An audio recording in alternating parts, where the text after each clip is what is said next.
welcome to Brothers of the Word, because, brother, you need the Word. Now, the first thing that I want to say about the sermon today is don't do what I tell you to do.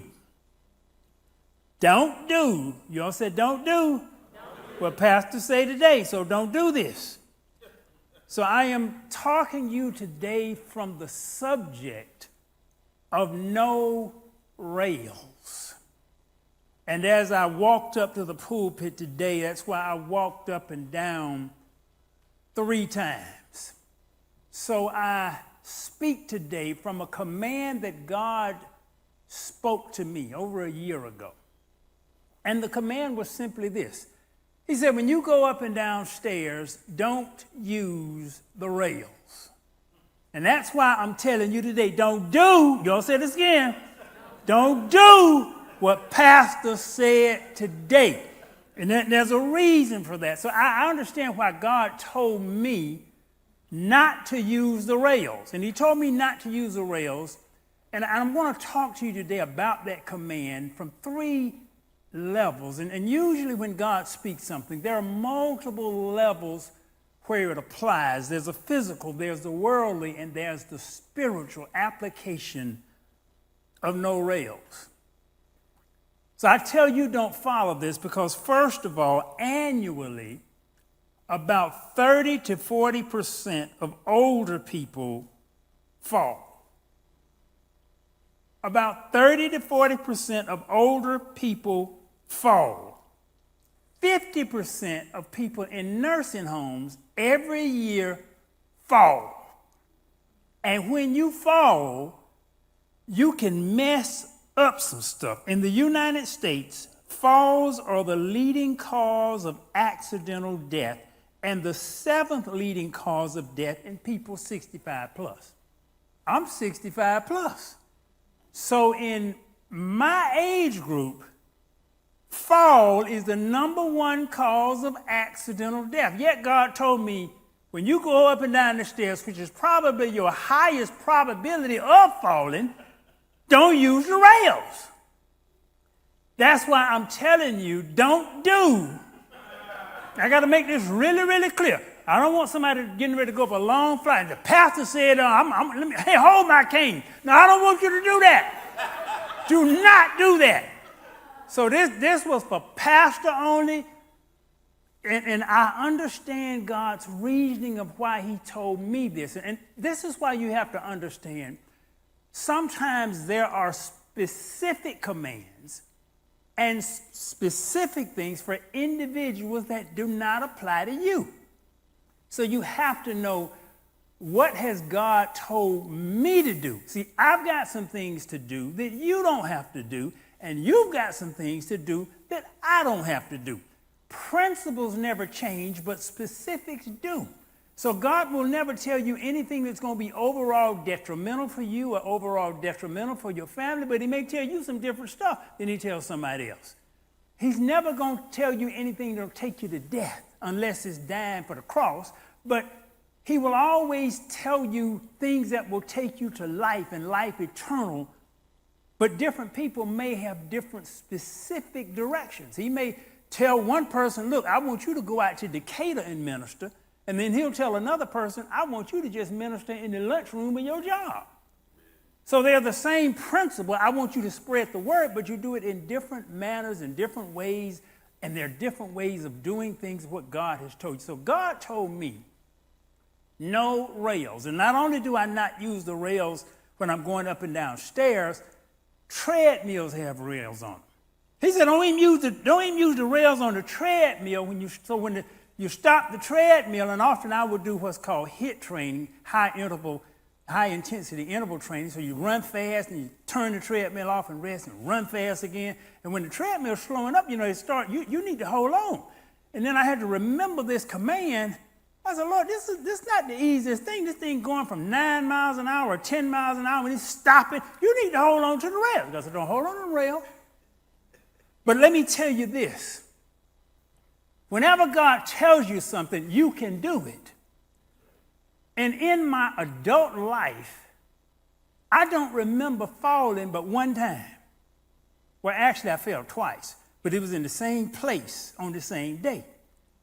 I had climbed Stone Mountain, and I was coming down Stone Mountain, and it was raining. And Stone Mountain is it's the largest exposed hunk of granite on the planet. And I was coming down Stone Mountain, it was raining, and that granite is slick as ice, and I knew it was slick. So I'm just coming down just as careful as I can, but Stone Mountain got some really steep spots in it. And even though I'm just careful, see, sometimes folk, you're going to fall and you just can't help yourself. Most of the time you can, but some of the time, and I knew how dangerous this was. I knew how slippery it was, but there was no other way to get down. So I was at the top when it started raining.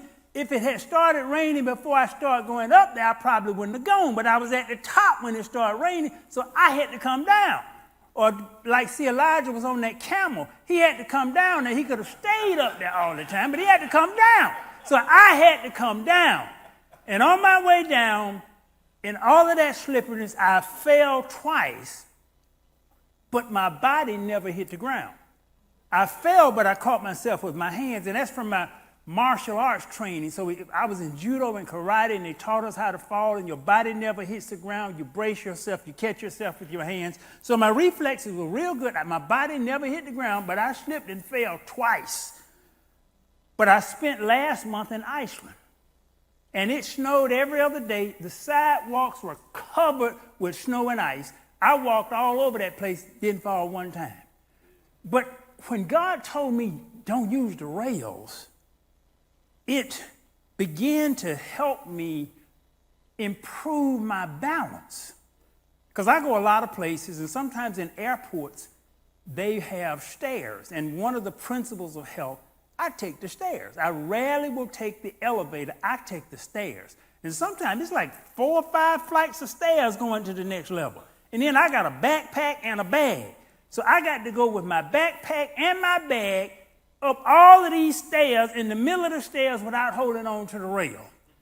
And when I first started this, I had to get used to it because I was used to holding on to the rail. And it makes really practical, logical sense, whether you're older or younger, to hold on to the rail. So let me repeat for the 4th time, don't do this. You hold on to that rail. But I walked right up the middle of the stairs, carrying my bag without holding on to the rail. Now, see, all of these people fall who are 65 and older because it messes with balance as you go up and down stairs, or if you're dealing with anything slippery. And there are 3 things that you really need. In Psalms 94:18, the New Living Translation, David said this. He said, I cried out, I am slipping, but your unfailing love, O Lord, supported me. Now that's a different kind of slipping. But David was slipping, but God held him. For those of you who are 65 and over, or even 50 and over, hold on to the rail. God will hold you when there's no rail. But if there is don't, that's why I'm having to tell you over and over and over, don't do this. When there is a rail, and if you're not really sure about your balance and ability, hold on to that rail. Now see, I'm reasonably certain about my balance and ability, but it took me 3 or 4 months before I just got in the habit of not using the rail. And now I can walk up and down stairs with absolutely no problem. Matter of fact, I can actually jump from here to the pulpit without using any stairs. I'm not going to do that now. And I thought about this. I did this several years ago. And it just spurred a moment. I came down, and I just hopped up there. And I said, I didn't even know whether I could make that jump. That's going up these stairs from the main floor to the pulpit floor. Now, I can do it. But the more mature you get, the more you realize, don't start taking all these unnecessary chances, because that was probably about 4 or 5 years ago. So I'm 4 or 5 years old. I feel like I'm just as strong and in just as good a shape, and I'm pretty sure I can hop right up there without a problem. But I'm not even going to risk that now. Some things just not worth it. For what? See, a lot of these things that you all get into and you all find yourself trapped with and you all find yourself messed up with, you need to always ask yourself those two words. For what? What am I getting out of this that's really going to make a true life difference? And generally what you will find is the for what is not worth it on stuff that's super risky. So I am going to, but at least I can go up and down the stairs with no issue, with no problems, and just it's easy for me to do that. So God told me something that was well within my capability. And when you start doing it, your balance improves. There's something about it. And see, as you get older, you just can't do some things you used to. See, if you know, just like standing on one leg for a long time, as you get older, you start leaning over and falling and all kind of stuff. So as you get older, certain things have a natural tendency to deteriorate unless you counterbalance them. Your muscles deteriorate, your bones get thinner, that's why you get osteoporosis. So you have to do stuff to keep your muscles strong, you have to do stuff to keep your bones strong. And the way you keep muscles, bones, and balance strong is to stress them. If you want to keep your muscles strong, you have to lift weights or some type of resistance exercise. If you want to keep your bones strong and don't have your bones leach out and develop osteoporosis, you got to put some weight on them. Now, those of you who got a little extra meat on you, you generally don't have to worry about osteoporosis. And I didn't know this until I was at a health convention. I was talking to a nurse, and you had to talk about stuff, and she said, folk, when they got a lot of meat on them, they don't get osteoporosis. I said, huh? She said, no, that happened to thin folk. When you got some meat on you, your bones are constantly exercising. They don't lose the calcium. She said, I've been a nurse for 40 years, and she said, I have never seen a case of a person with extra insulation on them. I've never seen a case where they've had osteoporosis. It's always little skinny, frail folk. I said, I didn't know that. So sometimes with your muscles, with your bones, and with your spirit, you have to have some stress on them to keep them strong. You can't keep your spirit strong if you don't have stuff going on. If everything just easy on you and stuff just flowing, just no problems. You don't have to wrestle a bear every now and then. If everything just easy, first of all, you get all puffed up in pride. You get all this, and your spirit starts to weaken. We need stress on every part of our lives to keep us strong. So when God told me no rails, it started to improve my balance. And I noticed after doing that for a few months, I said, I can go upstairs and I don't even want to, I can just go up the stairs just as fast. So my balance was improved because I did not use the rails. And there are three primary things that will help you keep from falling: balance, vision, and strength. Now that's in the natural, from just falling on the ground. But that also helps you in all the other areas of your life: balance, vision, and strength. When you have balance, and the older you get, the worse statistically your balance gets. So the older you get, your balance gets off, your vision is less clear, and you lose strength. So how do you keep all those things together? How do you keep your balance? You keep your balance together by exercising and stressing things that make you have to balance. If all you're going to do is sit down and watch TV, you will start, when you get up real quick, and that's why as you get older, if you get up real fast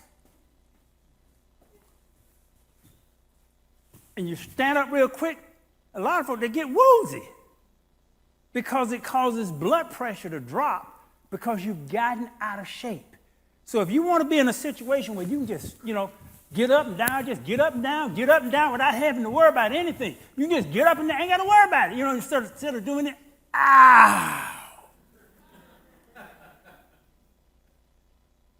all of that is a result of discipline and preparation and doing what you should do. And no matter how old you get, you'll still be able to pop up and move and have mobility and have balance, but you hold on to them rails. There are other ways of improving your balance, and I don't have time to go into that now. But just what God told me to do with balance, vision, and strength. And he's even told me stuff with my vision. I'm not wearing my glasses, and I normally don't wear my glasses when I preach. But I've stopped wearing my glasses, period. And God says, take off your glasses, follow what I tell you to do, and I will strengthen your eyes. And that's what I've been doing for the past week. When I got to the office, I said, Mr. Brown, wear your glasses. I said, I'm not wearing them right now. I don't plan on wearing them at all if, you all say if, I do what God tells me to do. So I'm strengthening my eyes, doing my best to follow what God has told me to do, and it improves balance, it improves vision, and it's improving strength. And sometimes people, we just don't want to do. We want the levels where God has promised to take us, but we don't want to do what we need to do to get there. Just in terms of strength, God has told me you need to be able to do 25 military-style pull-ups. I'm saying, Lord, Navy SEAL competitive is 11. You want me in twice as good a shape as a Navy SEAL? And I'm 60-something years old. He told me that well over a year ago. The max I've hit is 15. And I couldn't get past 15. But to be honest about it, I wasn't putting full diligence in it. And last week when I got to the office, God said, every time you pull into this office, I want you to do it, because I got pull-up bars out where my parking spot is. He said, every time you pull into this office, I want you to do a set of pull-ups, all you do. When you come and when you leave. Every time. If you come and leave 6 times a day, you do 6 sets of pull-ups. I'm hearing this so strong. See, the problem often is not the hearing. And I think that thing really started messing with me. So I came in and did my pull-ups. I couldn't do but 10. This is another thing that happens. When you get disobedient, you start losing that stuff real fast. So I dropped from 15 down to 10. The goal, God told me to get to 25. He said, you're going to have a breakthrough. Stuff going to happen when you hit this 25. I just ain't made it. And I just stopped it. See, Elijah was talking about the race that's running outside now. God told me about 4 years ago, you run a half marathon every other month. I haven't run a half marathon in 3 years. This stuff, I'm just being honest with you. So when God speaks a word to you, it's not all that easy to do. And it just takes, but the blessings of it, the blessings are so awesome. It's doing this stuff that's difficult. So when yesterday, I went to the office yesterday, stayed out there about an hour and left, and I was going to go back out to the office, but I didn't. And I didn't because I don't want to do them 2 sets of pull-ups. When I go out there, I got to do a set. When I leave, and I literally would not go because I didn't want to do those pull-ups. I went to the office this morning, and when I started last week, I could do 10. So I had dropped 5 pull-ups from my capability. When I went yesterday, I did 10 and a half. When I went this morning, I did 11. And then the second set, when I left, I did 11 and a half. So it's going back up. But I got to stay on it. I got to keep walking up the stairs with no rails. I got to do what is more difficult to do than what everyone else is doing, because I want more than what everybody else got. So if you want more, if you don't want to be in the pack, if you want more, and to be honest about it, the pack is just not the best place to be. So if you want more health, if you want more joy, if you want more security, if you want more peace in your life, you can't do what everybody else does. Even if you want more money, you can't do what everybody else does. You have to have a different set of values and disciplines in life if you want that next level. James 4:4 says this. He said, you adulterous people, Don't you know that friendship with the world is hatred toward God? Anyone who chooses to be a friend of the world becomes an enemy of God. No rails doesn't just refer to stairs. It refers to life in this earth. When we depend on all of the worldly stuff to be better, that we need to have the latest and the greatest, and it's easy to get caught up in this mindset, to start believing that our value comes from the things we have. Those are rails. Those are things that we hold on to, trying to prop up our ego, prop up our self-esteem, feel good about ourselves. So we're holding on to this stuff.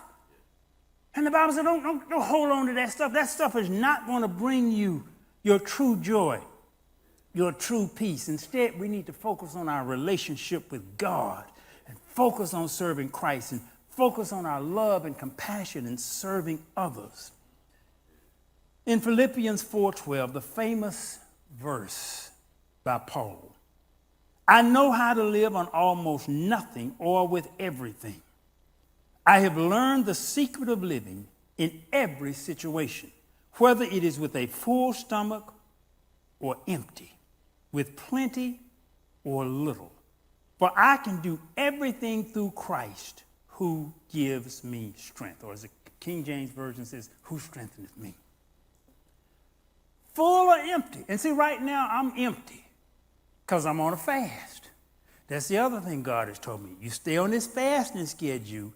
This is how many days a week, or how many days? Well, actually, it's one day every other week. 1 day of raw, 1 day of water every other week. I'm ashamed to say I had gotten off of that.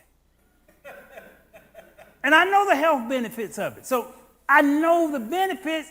It's just going with the world, and it's something I don't really want to do. The flesh rebels against the things of the spirit, and even the flesh rebels against just the thing that helps their own flesh. The flesh is just, you can't count on this flesh. You can't depend on this flesh. This flesh is a rail that you cannot hold on to. You've got to hold on to the Spirit. You've got to go with the Spirit. And that's the part that God is trying to show. Look, even in the natural, don't hold on to this stuff. You will become stronger, you will have greater balance, and you will have greater vision if you don't hold on to this stuff. When your vision gets bad, you can't see the steps, everything is fuzzy, you're liable to misstep, you're liable to fall. And those three things, balance, vision, and strength, are what causes most older people to fall. Even in the other areas of life. When folk get caught up in extramarital affairs, number one, they generally don't have balance in their relationship. Some off balance. Number two, they don't have the vision of what it's going to cost them. And sometimes they don't have the strength to resist the temptation. So you got to have all three of these areas, even in your diet. The experts talking about having a balanced diet. You got to have the vision to know what a balanced diet is, and you got to have the strength to stick on it, because it's not easy. Jeremiah 17:5 says this. This is what the Lord says. Cursed are those who put their trust in mere humans, who rely on human strength and turn their hearts away from the Lord.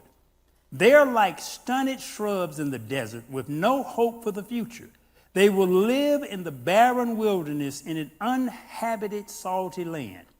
But blessed are those who trust in the Lord and have made the Lord their hope and confidence. They are like trees planted along a riverbank with roots that reach deep into the water. Such trees are not bothered by the heat or worried by long months of drought. Their leaves stay green and they never stop producing fruit. Don't put your trust in humans, because humans will let you down. And some of you are miserable right now because you put your trust in humans. Some of you think that, well, if I get me a good person, they're going to solve all my... No, they're not. No, they're not. So don't put your trust in humans. You put your trust in the Lord. Now do right by the humans. Do right. Matter of fact, you treat them better than they treat you. Do right. Do right. Do right. But you put your trust in the Lord. And if they don't do right and reciprocate, That's their problem. You do right, and the Lord handles the rest. And you can have peace and joy that defies all understanding. But you got to know which rail to hold on to. It's not these physical rails. Even when I was going to getting a piece of exercise equipment, so I was in this used equipment place. They had all this equipment. So I asked the owner, I said, look, what's the most efficient exercise? If there was one piece of equipment in this place, what would you recommend? He said, well, the best and most efficient exercise equipment, pound for pound, is the stepper. He said, this stepper will exercise you better than any other piece of equipment, but there's one thing you need to do. I said, what's that? He said, don't hold on to the rails. He said, if you use the stepper without holding on to the rails, it literally doubles your cardio benefit because you're not balanced on the rails, you're not holding on, and you will get a much better workout if you don't hold on to the rails. So I bought the stepper. And it wasn't easy not holding on to those rails, especially when you put it on a high tension and especially when you start getting tired. But it helps you so much to develop. And that's why some of you all are cursing the stress when it is the stress that takes you to an entirely different level. Isaiah 31 says this, what sorrow awaits those who look to Egypt for help, trusting their horses, chariots, and charioteers, and depending on the strength of human armies instead of looking to the Lord, the Holy One of Israel. That's a deep verse, because some of us just put our trust and all of our prestige and all of our ego and self-esteem in our horse. Now, the modern equivalent of the horse is our cars. So we value who we are based on a car. And the Bible said, don't put your trust in no horses, nor in armies, which means the government. Don't put your trust in the government. You've never noticed me wavering one iota on my joy based on who the president was. And we have had opposite extremes of presidents. And you ain't seen me, the president is not controlling my life. The president is not the Lord of my life. The president has very little to do with my joy. The president almost has nothing to do with my joy. And he virtually has nothing to do with your joy unless you let who's in there upset you. And I knew some folk in both sides. When there's a Democrat in office, the Republicans were just fussing and mad and couldn't sleep and going into massive depression. And then when there was a Republican in office, the Democrats were going, that's holding on to some rails. The government is not going to bring you peace, and they definitely can't get you in heaven. They're not going to save your life. They're not going to turn your stuff around. You cannot hold on to the material rails of this life. And this is the attitude we need to strive for, no rails. And when you look at material stuff and you're thinking, am I holding on to this for this to support me? Now you need certain stuff. I'm not talking against materialism. I'm talking about dependence on it. I can go anywhere and be happy.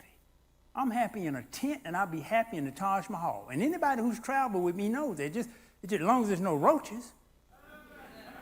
But even with roaches, to be honest, if I had to be in a place with roaches, now see, Elijah did go to another level. He stayed in a hotel, and he woke up with bed bug bites all over.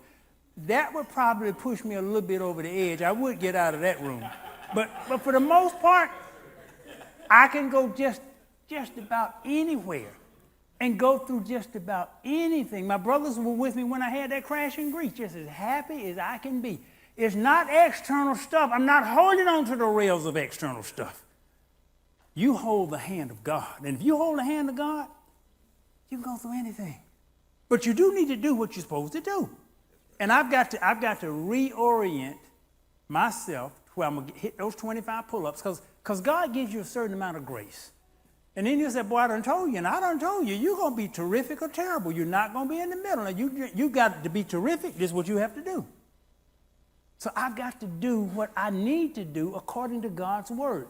What is it you need to do according to God's word to take you where you need to go? Let go of the rails. Now, don't do this in the natural. Let me repeat that again. Don't do this in the natural. This is a spiritual principle about the worldly things that you are holding on to that supports your joy and your happiness. And when they waver, so does your joy and happiness. No rails. Let go and cling to Christ. And you will find that your joy becomes unwavering no matter what the weather is, because you're not depending upon rails and material stuff, which will vary, and sometimes it will vary tremendously. And your happiness or joy will go up and down, because sometimes your spouse may have an attitude. So if your spouse got an attitude and you depending on your spouse, what you think will happen to your attitude? They sad, you sad. They depressed, you depressed. They happy, you happy. I don't attach my joy to anybody. My sons will tell you that, and I love them. I love my sons, I love my wife, but you don't see daddy's joy fluctuate no matter what's happening. Do you? No. And I can ask them that publicly because they just haven't seen it. They haven't seen daddy's joy fluctuate. Daddy is at peace. They haven't seen daddy fussing. They haven't seen daddy sad. They haven't seen daddy depressed. And they haven't seen daddy sick. Have you? You maybe a cough. That's right. Maybe a cough. That's about right. And he's about right. Maybe a cough. So they haven't even seen me sick with a full-blown cold. So, and it's because that's why the pandemic didn't bother me, because that stuff external. Keep your internal stuff. And it's not just your physical immune system. It's your spiritual immune system. Your spiritual immune system is more important than your physical immune system. And if you're depending on humans, if you're depending on stuff, your stuff can go all which kind of way. So you need to make sure no rails. Don't hold on to the rails. And you will find when you start holding on to God, first of all, you're going to be a better partner to your friends and your family. Because if you're holding on to God, God's going to, number one, tell you some stuff. And he's going to tell you some stuff to do that will benefit everybody around you. God's not going to tell you to be a bad husband.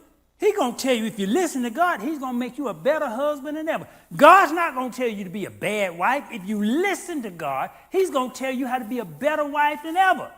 But if you don't listen, it's not God's lack of telling is the problem. It's the same way with me with that half marathon and those 25 pull-ups. It's not that I haven't heard the word. And even when I heard God, just, ooh, he was so strong. Don't you leave this office, and when you come, you do those maximum set of pull-ups, and when you leave, I heard it so strong, and I still didn't want to do it. And I still didn't want to. So the next day, I just avoided the office. I'm just being honest with you. And sometimes this flesh, that's why I can relate so well to Paul. This flesh is a wrestle. It's a constant wrestle with what we want to do and what God has told us to do. And if you do what God tells you to do, let go of the rails of the world. If you do what God tells you to do, your life gets so much better. So I'm just having to make a new commitment. I'm having to make a new commitment to just those two big areas, and they just involve my body. 25 pull-ups, and then start running those half marathons every other month. And then I got this big run of 5 miles at 8 miles an hour uphill. He said, you do that, you'll be terrific. Whew. But doing it, we all want the terrific. We don't want the pain of discipline. I want you to pause right now. We always ask you to bow your heads for 10 seconds just to ask God what you should give. I want you to bow your heads for just a few seconds, and I want you to ask God, Lord, What is the number one thing you want me to do right now, starting today? What's number one? So we're going to just take 30 seconds. Bow your heads. Ask God, Lord, what's the one thing you want me to do or start doing today? Bow your heads.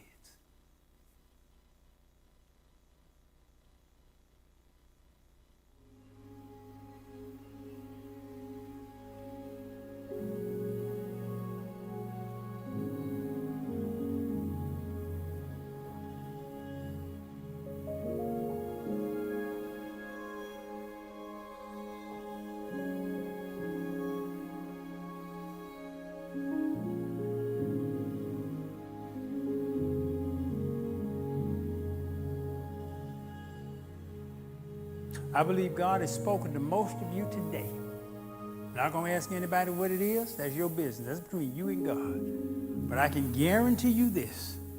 What God spoke to you will improve and take your life to another level.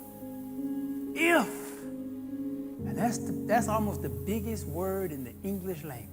If, only 2 little letters, but if my people who are called by my name would humble themselves, pray, seek my face, and turn from their wicked ways, then I will hear from heaven and heal their land. If my people,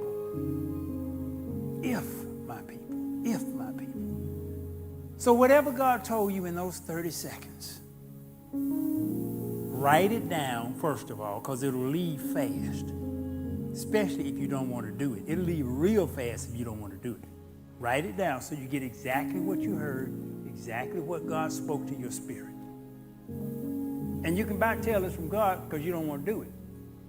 Just like I didn't want to do those pull-ups, I don't want to run that half marathon. And I don't want to get in shape to run at 8 miles an hour for 5 miles uphill. I don't want to do any of that. I don't want to do it. But I know what it will do for me. And God wants his people. He wants their land healed. He wants their spirit full of joy. We're his children. And every daddy wants his children fabulous. Write it down. What you heard God speak. The one thing, don't put no 3, 4 things down there.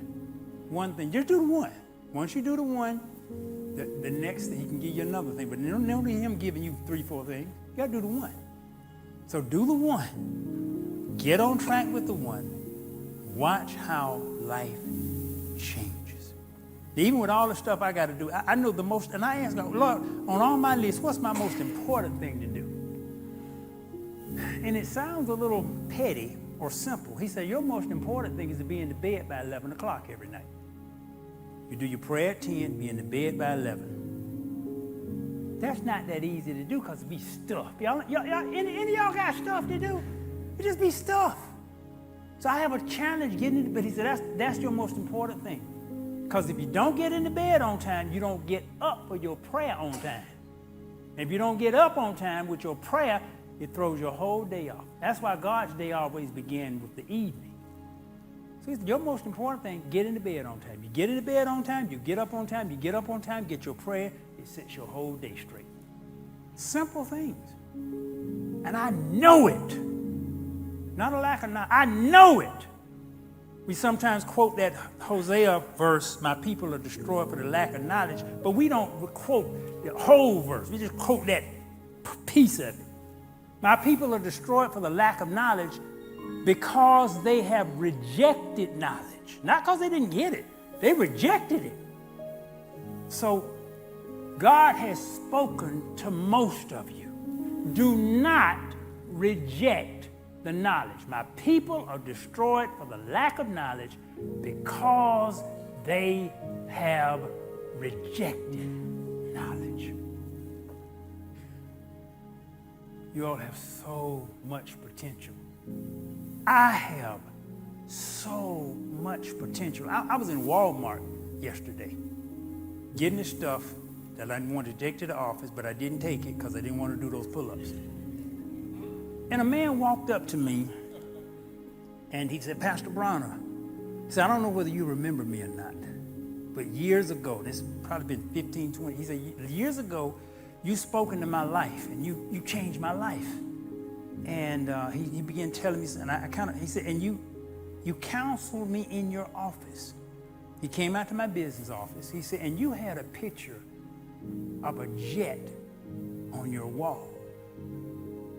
I said, yeah, I have a Gates 55 Learjet cockpit on my wall. He said, God says, you're going to get that jet. He said, you're going to get it even though you don't want it. And he talked with me, he was just telling me about how his life had been changed and all of this about the stuff. I don't even remember what I told him because it's been so long ago. But generally when the word pours from you and it pours into fertile soil, they remember, you just don't. And the folk in Walmart had said, can y'all shut up and move? Because we were holding up the line. We were in the self-service checkout and just he was just talking. And the lady somebody just like, can y'all shut up and move? So we had to shut up and move.